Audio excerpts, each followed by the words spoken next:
Psychological Insights on Victimhood Narratives. According to renowned psychiatrists, when an individual repeatedly speaks about their personal suffering or past trauma, it is often understood as a psychological defense mechanism. In psychoanalytic theory, this is known as displacement or projection, a way of redirecting internal distress or guilt onto external narratives. 1. Expression of sorrow as a defensive strategy. Sigmund Freud and later psychoanalysts posited that individuals often adopt a victim identity to deflect attention from their personal failures, guilt, or moral responsibility. Scholars such as Melanie Klein and Anna Freud elaborated that a traumatic event, such as the loss of family through violence, can become deeply embedded in a person's identity. This trauma is then invoked as a tool to justify one's actions or divert public scrutiny. 2. Eliciting sympathy and redirecting attention. Dr. Judith Herman, a leading trauma expert, found in her research that individuals sometimes exaggerate or repeatedly highlight past suffering in order to establish a moral high ground. This is used to say, in effect, despite all my pain, I am still standing, yet you blame me. This psychological strategy, often termed the victim narrative, is frequently employed by political figures to retain public sympathy and moral legitimacy. Application to Sheikh Hasina. Sheikh Hasina, the Prime Minister of Bangladesh, frequently references the assassination of her family on August 15, 1975, often becoming emotional during public addresses.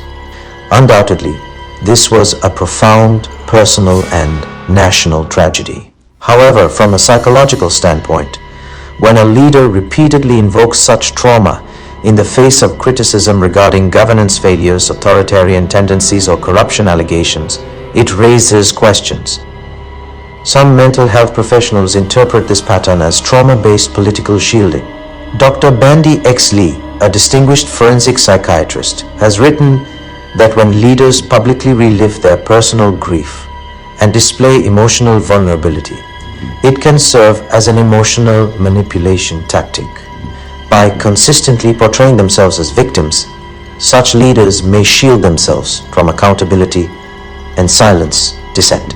Thus, from a clinical psychological perspective, the repetitive invocation of personal trauma by a political figure can function not only as an expression of pain but also as a conscious or subconscious attempt to evade blame, escape public criticism, or garner undue emotional sympathy.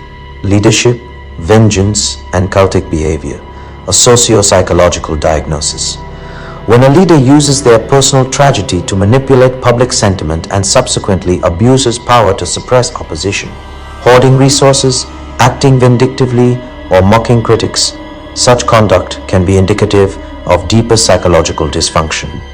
Dr. Martha Stout, in her influential work The Sociopath Next Door, describes individuals who weaponize emotion for political gain while masking cruelty with a facade of compassion. Such individuals often exhibit calculated emotional manipulation and unrestrained vindictiveness, symptoms also found in sociopathy and narcissistic personality disorder, as categorized in the Diagnostic and Statistical Manual of Mental Disorders, American Psychiatric Association.